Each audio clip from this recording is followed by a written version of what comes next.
है। UP topper रह चुके हैं। मैं आपको बता दूं कि जो प्राची निगम है उन्होंने क्विज के 4th संस्करण में 7वां स्थान प्राप्त किया था और यूपी में उन्होंने पहला स्थान प्राप्त किया था। मैं आपको बता दूं कि 591 अंक लेकर के आई थी और आज तक वो रिकॉर्ड है, अभी तक टूटा नहीं है। मैं आपको बता दूं कि उड़ान कप में एंट्री फ्री थी, इसमें कोई भी शुल्क नहीं लिया गया है। पिछली बार हम लोगों ने लगभग अपने फाउंडेशन के माध्यम से 2000 के आसपास वृक्षारोपण किया। हालांकि इसको कोई ज्यादा उतना कवरेज नहीं मिल पाया, या जो समाज सेवी हैं या जो अन्य जनप्रतिनिधि हैं उन लोगों ने इतना ज्यादा हम लोगों का सपोर्ट नहीं किया। सारा पैसा हम लोगों ने अपने पास से लगभग खर्च किया था। मेरा foundation green clean educated village foundation है। ग्रीन यानी कि उद्देश्य है कि गाँव हरे भरे हों, क्लीन उद्देश्य है कि गाँव एकदम साफ सुथरे हों, और इसके अलावा एजुकेटेड यानी कि कल्पना कर रहा हूं मैं कि हमारा गाँव एकदम शिक्षित हो, साक्षर न हो, शिक्षित हो। बड़ा आज हमारे साथ ताराचंद यादव जी जुड़ चुके हैं। आपका एटीट्यूड न्यूज में हार्दिक स्वागत है। धन्यवाद रंजीत जी। हमारे दर्शक जानना चाहते हैं आपके एनजीओ के बारे में। सबसे पहले तो मैं आपको ये धन्यवाद देना चाहूंगा कि आपने मुझे मौका दिया कि मैं अपने आप को रिप्रेजेंट कर सकूं। अपने जो हमारा एनजीओ है उसका जो उद्देश्य है या उसके जो कार्य क्षेत्र है उसके बारे में मैं A to Z जो आपका न्यूज चैनल है उसके माध्यम से दर्शकों तक पहुंच सकूं। आपने मौका दिया मुझे, इसके लिए आपको बहुत बहुत धन्यवाद। मैं बताना चाहूंगा कि मैंने 2 साल पहले green clean educated village foundation नाम से एक एनजीओ की स्टार्ट की थी। एक फाउंडेशन का मैंने स्टार्ट किया था। उद्देश्य ये था कि चूंकि जितने भी आप देखते होंगे कि हम लोगों का जो ग्रामीण क्षेत्र है यहाँ पर सिर्फ पढ़ाई पढ़ाई पढ़ाई, इसके सिवाय कुछ नहीं है। आप ऐसे मान लीजिएगा कि एक क्लास में अगर जो 100 बच्चे हैं, 100 बच्चे क्लास में हैं, तो 100 बच्चों को एक ही तरह से हाँका जाता है, यानी कि केवल पढ़ने के लिए उन्हें कहीं ना कहीं कहा जाता है कि सिर्फ आप पढ़िए। लेकिन ऐसा नहीं होता। उसमें 100 बच्चे कहीं ना कहीं 10 तरह या 20 अलग अलग योग्यताओं वाले होते हैं। कुछ पढ़ने में अच्छे होते हैं, कुछ खेलने में अच्छे होते हैं, कुछ डांसिंग में, कुछ का निबंध लेखन अच्छा होता है। तो मैंने सोचा कि जो मैं आपको बता दूं कि मैं पेशे से शिक्षक रहा हूं और लगभग 10 वर्षों तक मैंने शिक्षण कार्य किया है। तो मैंने सोचा कि कुछ ऐसा करते हैं कि कुछ अलग माहौल बने।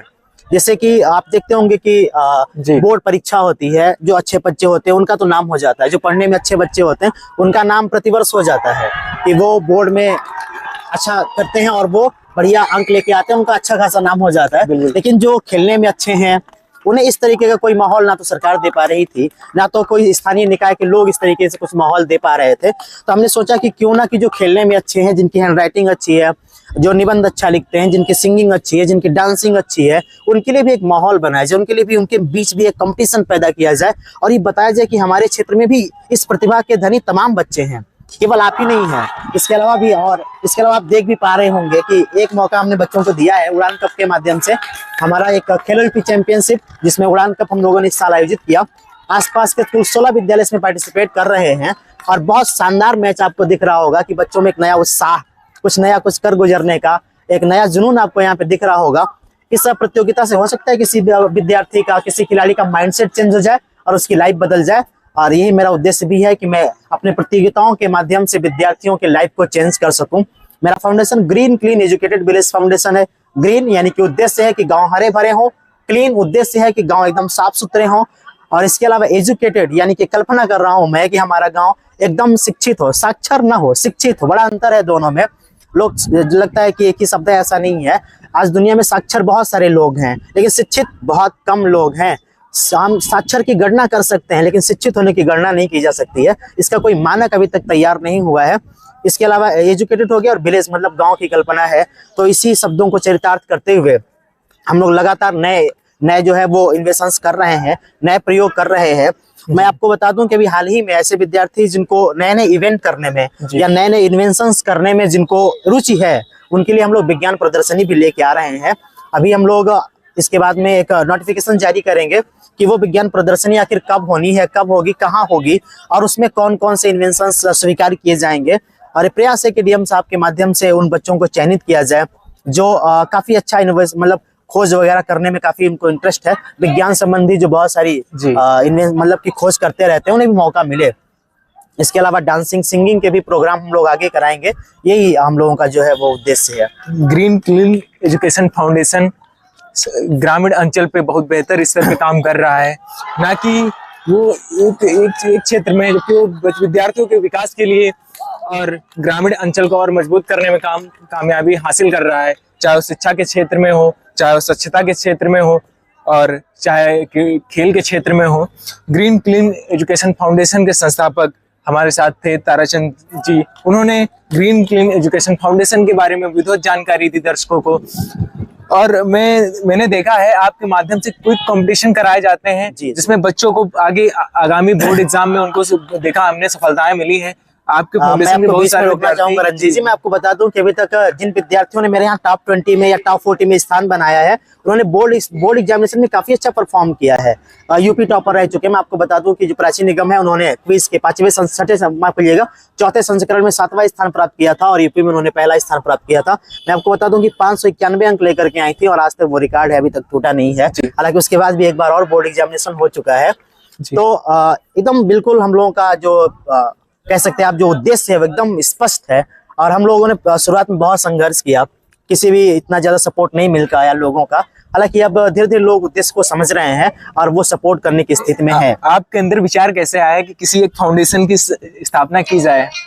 दरअसल बात यह है रंजीत भाई कि आप जान रहे हैं कि दुनिया में लोग जो है पैसे कमाने के उद्देश्य से कहीं ना कहीं आ जा रहे हैं कि उनका उद्देश्य केवल ये है कि पैसा आना चाहिए, कैसे भी हो पैसा आना चाहिए।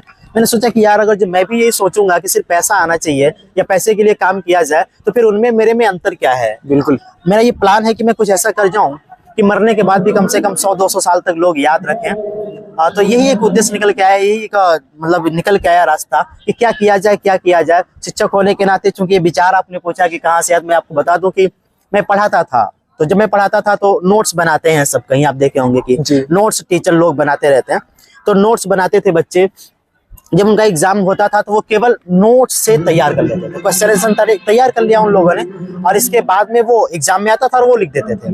यानी कि जो किताब उन लोगों ने खरीदी, उस किताब का उनका कोई खास वो लाभ नहीं ले पा रहे थे। तो मैंने सोचा कि यार कुछ ऐसा किया जाए कि किताब का लाभ लेने लगे। तो फिर मैंने उसी पाठ्यक्रम पर आधारित ऊंची उड़ान के परिंदे शीर्षक के नाम से परीक्षा शुरू कर दी। और मैंने ये तय किया कि मैं इसमें जो भी क्वेश्चंस पूछूंगा वो सारे क्वेश्चंस सिलेबस के होंगे, पाठ्यक्रम के होंगे। यानी कि मैंने बच्चे को कहीं ना कहीं प्रेरित कर दिया, इस बात नहीं किया, प्रेरित कर दिया एक स्कॉलरशिप दे करके कि आप अगर जब अपनी पुस्तक को ठीक से पढ़ेंगे ना तो हम आपको अच्छी खासी स्कॉलरशिप देंगे। हालांकि पिछली बार 21,000 का पुरस्कार था, इस बार वो अगर 80% बच्चा गेन करता है तो 51,000 का पुरस्कार है। जैसा कि आपका नाम है तारा, उसी तरीके से आप समाज के लिए बेहतर कर रहे हैं और कल के युवाओं के लिए आप बेहतर कर रहे हैं। आप युवाओं के जो प्रेरणा स्रोत भी हैं। अक्सर देखा है आप जो क्षेत्र में वृक्षारोपण की मुहिम भी चलाते रहते हैं। मैं आपको जानकारी दूं, पिछली बार हम लोगों ने लगभग अपने फाउंडेशन के माध्यम से 2000 के आसपास वृक्षारोपण किया। हालांकि इसको कोई ज्यादा उतना कवरेज नहीं मिल पाया, या जो समाज सेवी हैं या जो अन्य जनप्रतिनिधि हैं उन लोगों ने इतना ज्यादा हम लोगों का सपोर्ट नहीं किया। सारा पैसा हम लोगों ने अपने पास से लगभग खर्च किया था। लेकिन वो जितने भी पेड़ थे वो उन लोगों के हम लगा रहे थे जो बच्चे हमारे यहाँ टॉप 20 में या टॉप 100 में रैंक लेकर के आते थे, ताकि वो पेड़ सूखने ना पाए, हम लोगों का पैसा बेकार ना हो। रंजीत जी बिल्कुल। तो आज ये दूसरा दिन है आपके खेल का, जो है इसी सत्र में स्टार्ट हुआ है कि सबसे अच्छी पहल है कि जो है प्रत्येक विद्यालय के विद्यार्थियों को आप अच्छा प्लेटफॉर्म देने का काम कर रहे हैं। तो आज के मैच के बारे में क्या बताएंगे? मैंने ये सोचा कि होता होगा खेल, सारे विद्यालय, ऐसा नहीं कि विद्यालय खेल नहीं करा रहे हैं, लेकिन उनका आपस में हो जाता है, वो अपने अंदर ही रह जाते हैं। यानी कि जैसे मान लीजिए कि कोई आपका विद्यालय है, वहां पर कोई ऐसा खिलाड़ी है जिसने बहुत अच्छा खेला, तो उसको लगता है कि नहीं हम ही है। मैंने सोचा कि यार इसको कूप मंडूक नहीं बनाना, इसको आगे भी निकालते हैं। अन्य विद्यालयों के अच्छे खिलाड़ियों से भी इनको हम लोग थोड़ा रूबरू कराते हैं, इनको मौका देते हैं कि नहीं अभी आपसे आगे भी और लोग हैं, आप उनसे लड़िए और सीखिए कि और आप ऐसे कैसे आगे निकल सकते हैं। बस इस उद्देश्य के साथ हमने उड़ान कप की शुरुआत की थी। उसका बहुत अच्छा रिस्पांस देखने को मिल रहा है। टीमों ने काफी बढ़ चढ़ के हिस्सा लिया। मैं आपको बता दूं कि उड़ान कप में एंट्री फ्री थी, इसमें कोई भी शुल्क नहीं लिया गया है। आपके फाउंडेशन की आगामी योजनाएं क्या रहेंगी? मैं बहुत जल्द एक कैलेंडर जारी करूंगा। इसमें साल भर की जो गतिविधियां हैं उसका एकदम विवरण होगा। सटीक टाइम पे गतिविधियां शुरू होंगी, सटीक टाइम पे गतिविधियां समाप्त हो जाएंगी। मैं कैलेंडर जारी करूंगा, फिर मैं एक बार फिर आपके चैनल पर विजिट करूंगा और मैं आपके चैनल के माध्यम से उस कैलेंडर के बारे में, साल भर चलने वाली गतिविधियों का मैं थोड़ा बहुत जो है वो जानकारी दूंगा दर्शकों को। जानकारी देने के लिए आपको A2Z न्यूज़ की तरफ से बहुत बहुत धन्यवाद। मैं सभी दर्शकों से कहूँगा इस वीडियो को शेयर करें, लाइक करें, सब्सक्राइब करें और ऐसा ही प्यार आप फाउंडेशन को और A2Z न्यूज़ को पे बनाए रखें। धन्यवाद। मैं अंत में कुछ कहना चाहूंगा आपके दर्शकों से, आप जो कर सकते हैं वो करिए। अगर जो आप हम जैसे मेहनती लोगों का साथ नहीं देंगे तो यकीन मानिएगा कि दुनिया में चापलूस लोगों की संख्या बढ़ती चली जाएगी। क्योंकि अगर जो मेहनती आदमी अगर सपोर्ट नहीं पाएगा तो अपनी मेहनत वो एक न एक दिन छोड़ देगा। ठीक है, 100 लोगों में से 10 लोग नहीं छोड़ेंगे, लेकिन 90 लोग छोड़ देंगे। अगर जो आप मेहनती, कर्मठ और जुझारू और जो लोग समाज के लिए काम कर रहे हैं ऐसे लोगों को आप समर्थन देंगे तो यकीन मानिएगा चापलूसों की संख्या बढ़ेगी और ऑटोमेटिक दुनिया अपने आप सही होती चली जाएगी। मैं आपसे यही निवेदन करूंगा कि आप सब लोग हम लोगों का सपोर्ट अवश्य करिए। धन्यवाद।